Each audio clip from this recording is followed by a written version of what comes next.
আলাইকুম, সবাই কেমন আছেন? মুরগিগুলো বালু দিয়ে গোসল দিচ্ছে। এই দৃশ্য দেখা সৌন্দর্যটাই আলাদা। আজকে লিটার চেঞ্জ করে দিছি, বালু দিয়েছি। এই যে সবগুলো গোসল দিচ্ছে। এই অবস্থা সবগুলোর একই অবস্থা। সবগুলোই গোসল দিচ্ছে।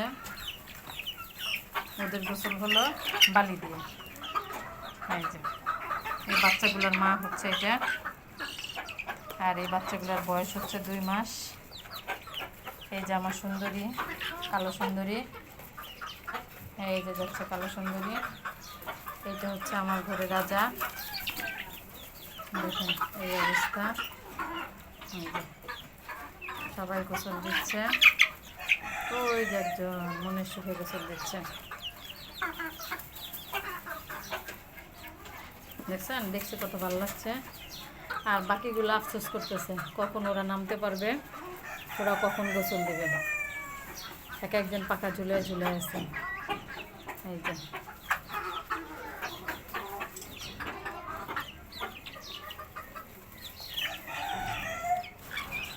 এদের গোসলের প্রয়োজন আছে, তাই এরা গোসল দিচ্ছে।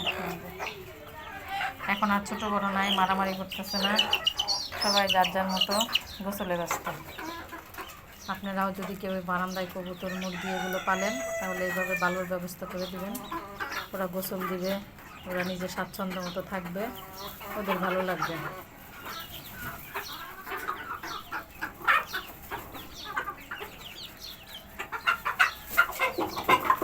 এটা হলো আমার কালো সুন্দরী, সে অনেক সুন্দর। এই তো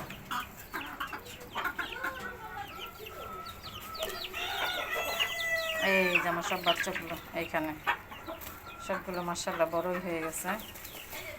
কিন্তু সমস্যা হলে একজন আরেকজনের পালক তুলে খেয়ে ফেলে।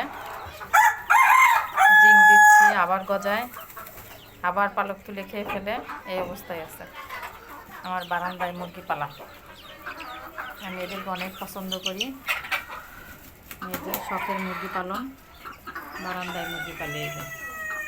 ওই যে একটা আমার আর একটা সুন্দরী, সেও দেখতে অনেক সুন্দর। সবাই ভালো থাকবেন, দোয়া করবেন যেন ভালো কিছু করতে পারি। নিজের পারিবারিক চাহিদা, ডিম মাংস দুটোই মাশাআল্লাহ পূরণ হয়। খুব ভালো লাগে এদেরকে পালতে, আমার এদেরকে সময় দিতেও ভালো লাগে। চ্যানেলটা ভালো লাগলে, ভিডিওটা ভালো লাগলে সাবস্ক্রাইব করবেন, লাইক দিয়ে পাশে থাকবেন।